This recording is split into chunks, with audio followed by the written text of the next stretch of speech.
Hi, everyone. Welcome to the second episode of Back at the Ranch, Expedition Online's after show. I'm your host, Danny Knaub. Joining me tonight is our second eliminated explorer, Trey. Welcome.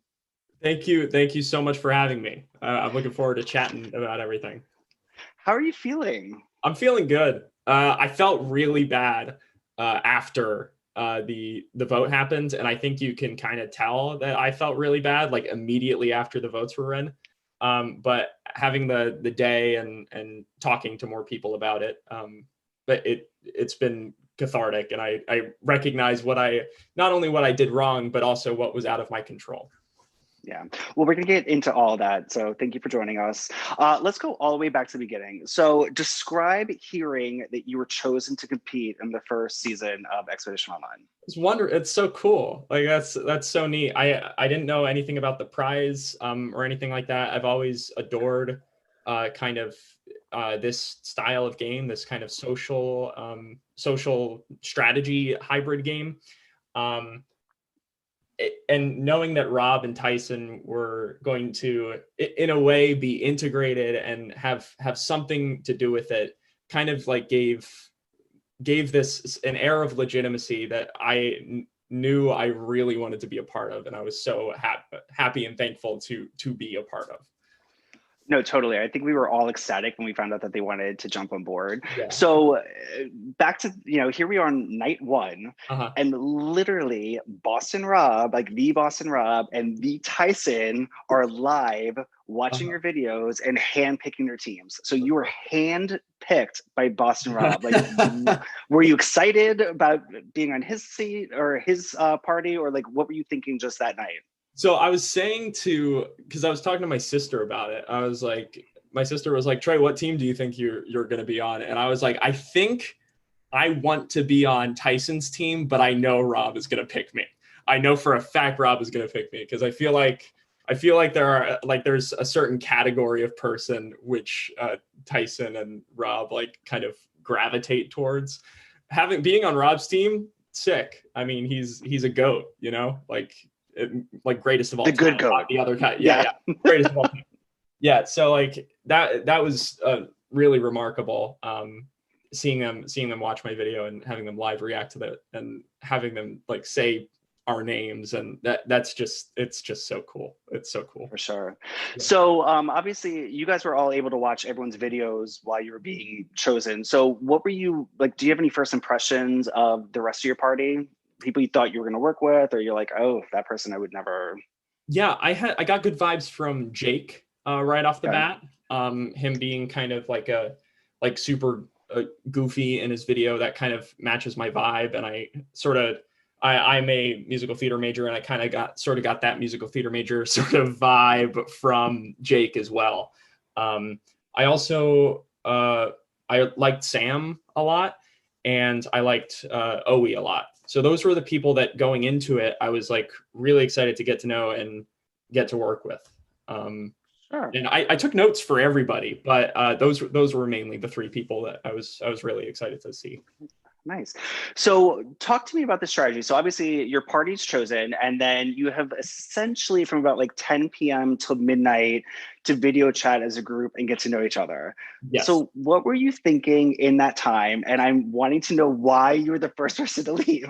Why I was the first person to leave? Okay. I'll explain what this. So from that time, so we were talking about rules and stuff, and then we were given the chance to talk to our party. And I was enjoying the conversation, and my strategy going into this was I didn't want to show my brain. Like one of my biggest issues in doing these things is I love thinking, and I love the philosophy of it all and the logic puzzle of it all. And my immediate instinct is to talk about it because that's what I'm that's what I do. Like, that's what I do in life. That's what I do in my career. Like, I talk about it, So I wanted to sit on my hands. And when everybody is in a call together and you can't text to anybody, I want to go to another room, but I don't want to be like, so I'm going to head to another room and leave everybody else in the call waiting, jumping the gun, and then me being the first one to go. But what ended up happening was I was the first one to hang up and leave the group because I had like life got in the way. Essentially, I needed to take my girlfriend to work in the morning, and I had to wake up at like 5 a.m. or something like that. Ooh. And staying up until midnight just wasn't in the cards for that night in particular. And I didn't know how much of an impact that would have had. And I didn't realize how much of an impact it carried through after I was one of the only people that were truly carrying their weight in challenges, it felt. Yeah, no, I mean, so when you hang up, was there any second guessing, or were you just like, I am good, like I'm fine, we're gonna win some challenges, like I'm not worried about this? Yeah, there was heavy second guessing. I think I said at that first tribal council that every relationship that you make in the game is precious, and every moment that you have in the game and that you spend in the game and that is available to be spent in the game is very precious. It's like gold, you know, it's like gems. I don't know. But when I went to bed, when I hung up, I went on Discord on my phone, and at 11:55 or something like that, 7 people were still on the call. And I was like, something's going on here. So there was a lurking moment, and I knew that there was kind of a pressing, like some outer like pressure going on in my brain because of this paranoia. So I wasn't completely in the dark about what was going on, but I definitely didn't expect everything else that I was doing in the game to get thrown under the table for a day zero.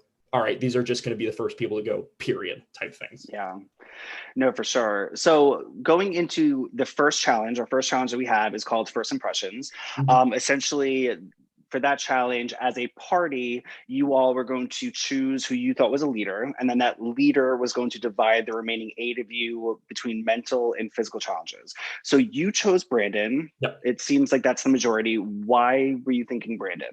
I think Brandon just had that like Little League baseball coach vibe to him. That's what I was basing it off of.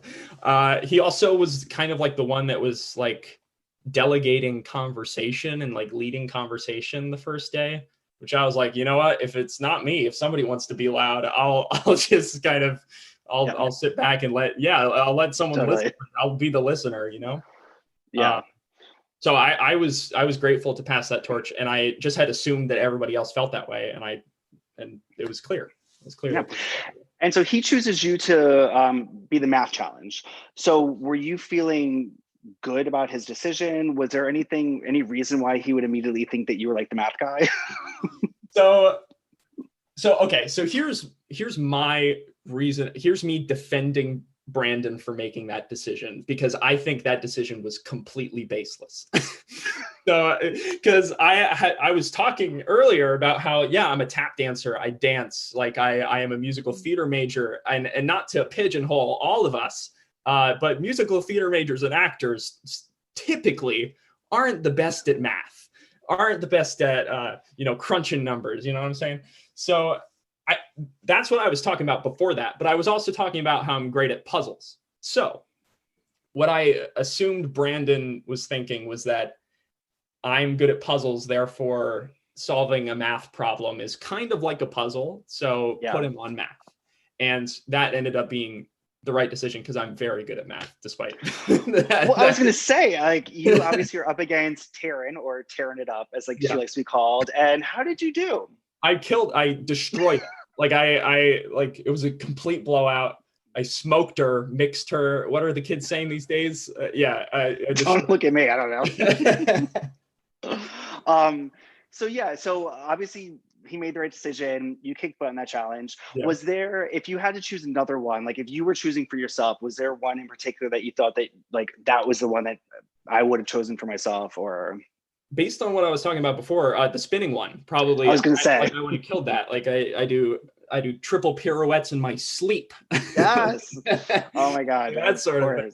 So no, I would have destroyed that, and I would have showboated in a similar way that I did showboat in the challenge. I would have literally finished spinning in a triple pirouette. And yeah. So I was hoping it was that one, but like, I was like, okay, if he doesn't give me that, I'll at least, hopefully he'll remember that I'm good at puzzles and he'll give me math. So For sure. Either or, I was really happy with. For sure. So your team unfortunately loses, and you are the first. So Team Rob is going to Crossroads. Mm-hmm. You don't have a lot of time. I mean, essentially the challenge ends, and it's, I want to say like 10, 15, maybe 20 minutes before you have a live where you're sending someone out the door. So what are you hearing? Like, are you in the know? Are you in the outs? What are we hearing? So what was weird is like, so we were sitting in that call for a while and we were not leaving, and it was really awkward. And I was like, oh God, this is so awkward. And naturally, like the first night, I was not going to be the person to leave first, because I just don't want to give anybody that chance. So I guess I was kind of in the know. I didn't hear a name, period, for a little bit. I think they didn't want me to go first. Among me and Teresa, because of how I did in the challenge. So I think they wanted Teresa to go first. But they were kind of being like, mum's the word sort of about it. I remember Sam telling me, we were talking, it was like me, Sam, and Molly or something. And Sam was like, I was like, so let's go like, let's say, who do we like? Like, we don't want to vote anybody out, but who do we absolutely not want to vote out of the people that are here? And Sam was like, well, I don't know about Teresa in terms of challenges. And we were all like, got it. And that was essentially how that first vote went. And I think everybody else had the same feeling, but also, like, I think the people that stayed on the call during the first night already knew who they were voting out if they lost. So yeah, I think it was pretty set from what I kind of picked up on, because obviously you had someone like Bobby, who I love Bobby, but Bobby's Wi-Fi was not the most reliable, especially in that challenge. Yeah. So, I think that a lot of people thought, ooh, are we going to head in that direction? So were you fine with Teresa, or were you kind of like, I'm not feeling good about my standing in this party because I'm finding out so late? Like, so like, I think what I felt was, I felt that I didn't want anybody to go. And I think that was wrong. I think I should have had that plan ahead that everybody else had on the first night, because I was like, oh, I'm like, going into the second tribal council, I was like, I love Bobby. Like, what's going on? Like, I don't want to put Bobby's name down. I love him. And I think that feeling is the feeling that is how you're going home. Especially early on in the game. It's like, man, how can they vote out Bobby? Like, Bobby's great. Do you like see him? He just put up his entire internet for this, and exactly. It's not Bobby. Bobby's not going home. Yeah. So sadly, Teresa's the first one to leave Expedition Online. And so obviously you all go back and continue to video chat. Did you stay longer this evening, or did you also? Yeah, I stayed until 11:58. So I still left. I still left premature to us getting kicked off the server. But yeah, no, I stayed longer. I tried to make more meaningful connections. I think I had more meaningful one-on-ones with people. I think the lean-to popped up after the first tribal council, which is the only two-person server, one-on-one. So I was feeling better after that. And Sam approached me and was like, yo, dude, like, the question that Andy asked at tribal council, that was kind of unfounded. Like, you're fine for not staying the first night. Wink, wink, nudge, nudge, one of these. So, and when he said that, I was like, oh, I'm not fine. Oh, interesting. Okay. No, so you were like, you're blowing smoke up my butt. Yeah, I was nervous. I was nervous the whole time based on that. And like, I feel like if they're bringing that up directly, they're like, uh-oh, we said too much. We said too much. We are creating attention. Like, I felt like that it was a clear tell. For sure. So you hang up at 11:58 and you're off to bed. Were you feeling good? Like, did you have did you have an alliance formed? Were you like, how were you feeling besides, again, feeling on the outs based on like something that Sam said? Yeah, so I feel at that point it's just first impressions. Still, like I still had I didn't. The only people I really got to one-on-one with were Bobby and Sam, and I think I had like a small group chat, like a smaller group size chat with Jake. So it wasn't really like a one-on-one, but it was like a more confined chat, you know, and you didn't have to like perform for a group of 7 other people. Yeah. So I was feeling good with Sam and feeling good with Bobby, but I wanted to be better with Jake. I wanted to be better with Molly, and I wanted to be better with Oe. Okay. So we go into the next day, and our second challenge is cans versus planks. Obviously, you as a party all just had to choose a number. You did not know which number was going to be going to cans, to planks. What were you hoping for? I was hoping for planks, because I do think you got cans. Yeah, and I got cans. Yeah, and even still, I think I did very well. I mean, just my body shape is disadvantaged for the can challenge. My arms are so long, you guys. They're so long. My arms are really long. So just from a physics standpoint, I'm already set back. I would have much rather done a plank, 100%. Yeah.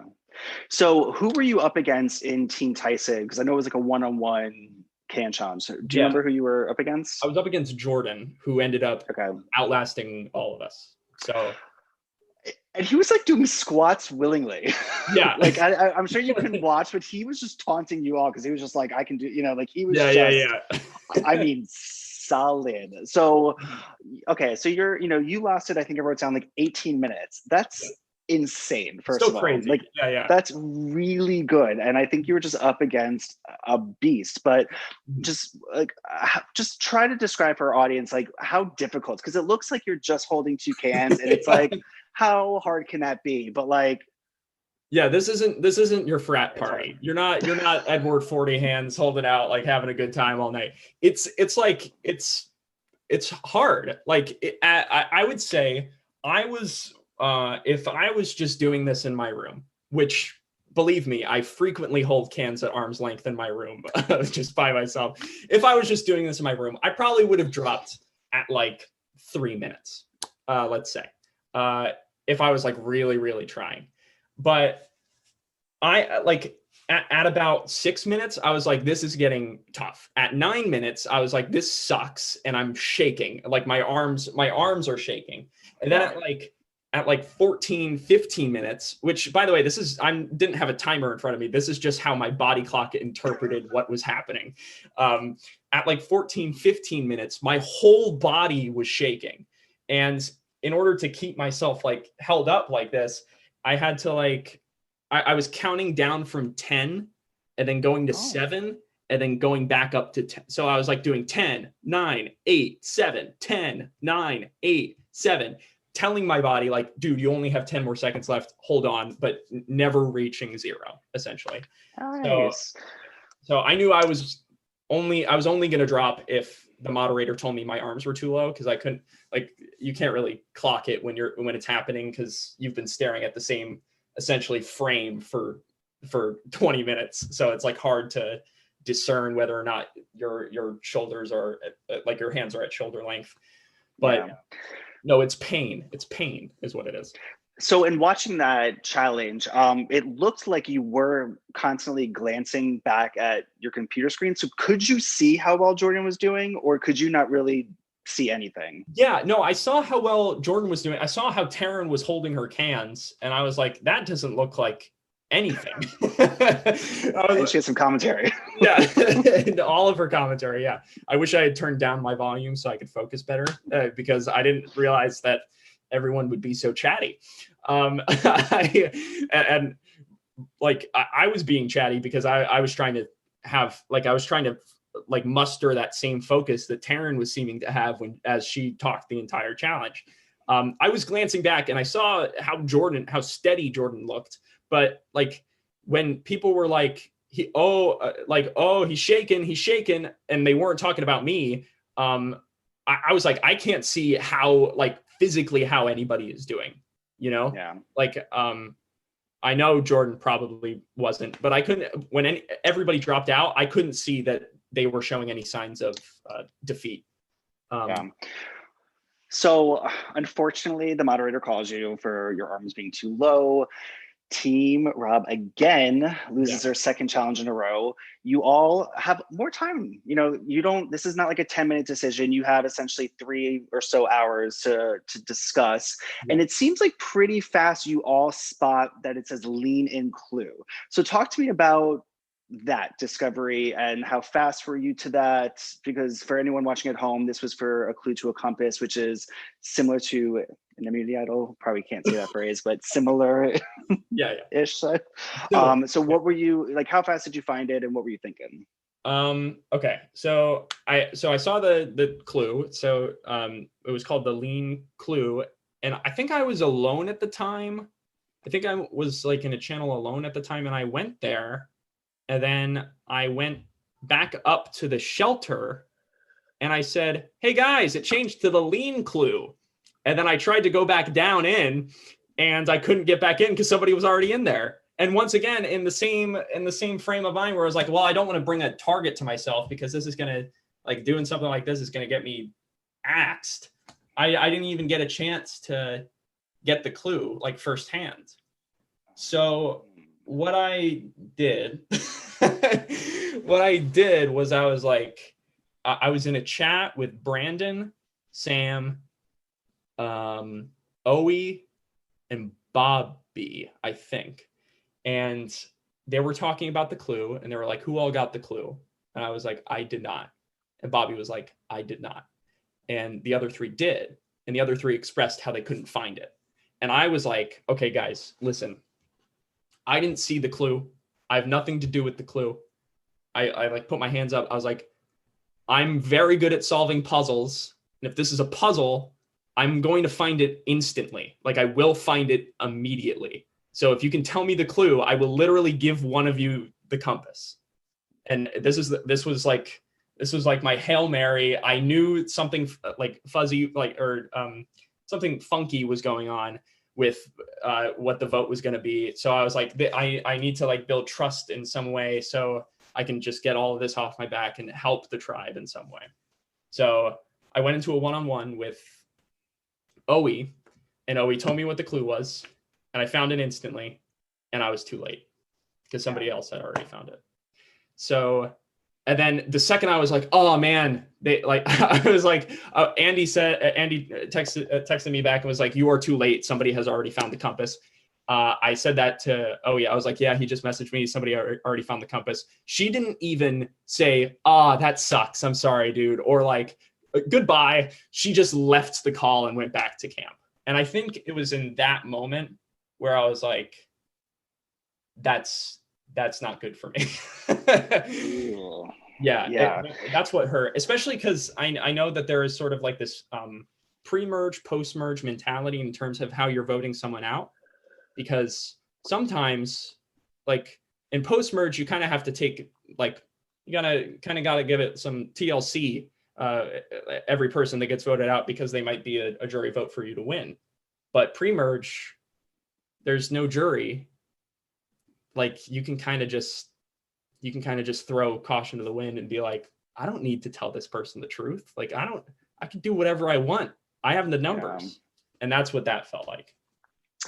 So before we end up going to Crossroads, what are you hearing? Like, who are you thinking is going home? What are people telling you? Just what are you hearing in general? So I'm hearing Bobby's going home. I know my name is coming up. And I think what so earlier that day, before the challenge, I find out that Jake went to my university. Like, he and I we're cut from the same cloth, as some might say. So he went to school with me. And he was like, dude, like, I'm never writing your name down. Let's do this 100%. And so I get into a one-on-one with him after the challenge, and he's like, okay, your name is coming up. It's not number 1.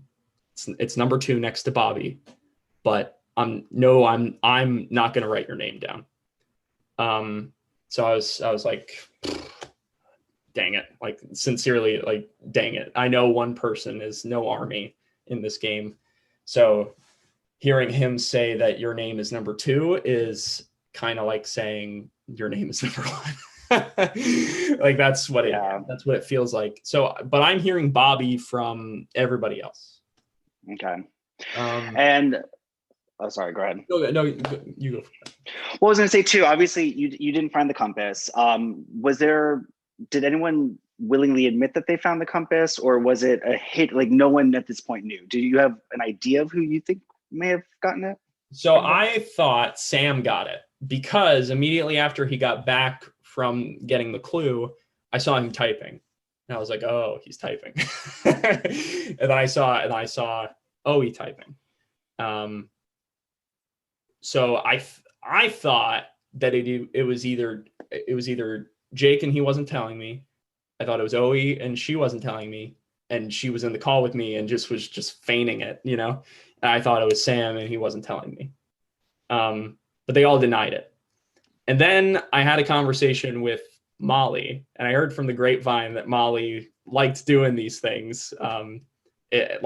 Somebody was like, I think it was on day 0 and like the cast reveal came up, and I was talking with some of my friends who do this like stuff a lot. They're like, I think I recognize Molly like that. I think I recognize her. Like, I think she does a lot of these things. So I got into a one-on-one call and I was like, I'll tell you how many I've done if you tell me how many you've done.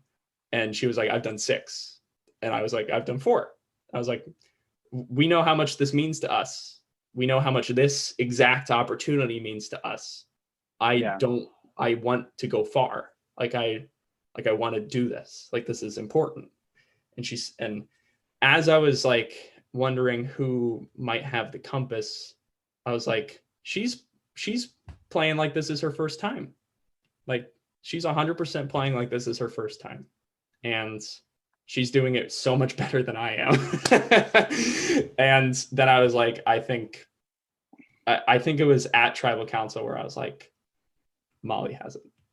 And I knew I knew she wasn't going to use it on me. 2, I knew she was voting for me.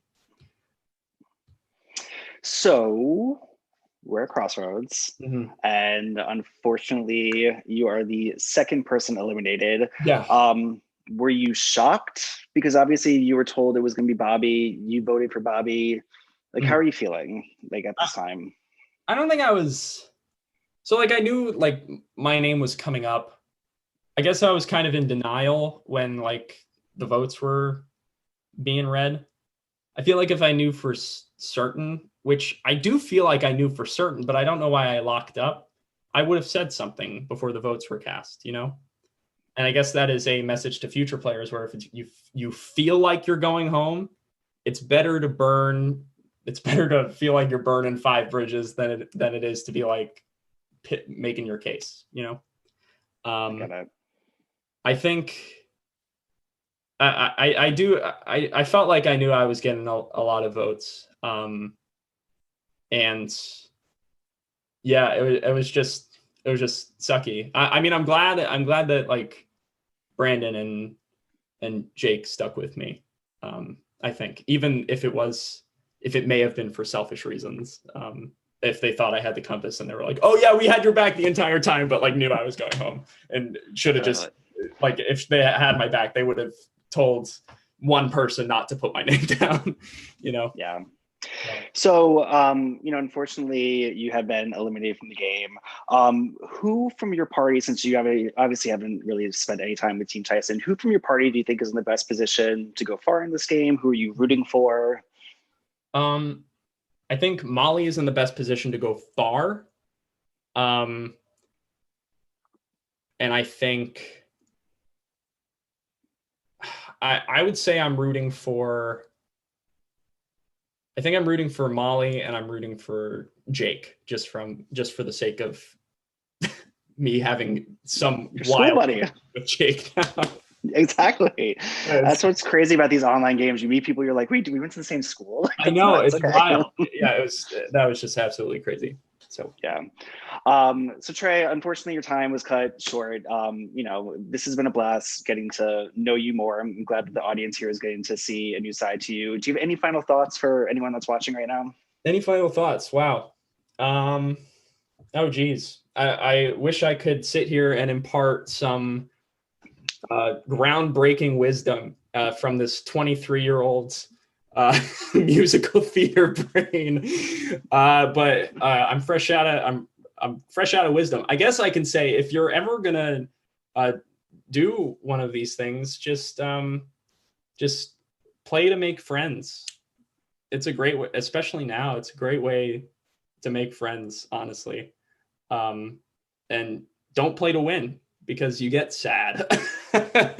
Not only do you get sad because you feel like you got cheated, but you also get sad because you hurt people's feelings. So I would say the best way to play this game is to play it with an open heart, an open soul, and goodness and kindness to spread.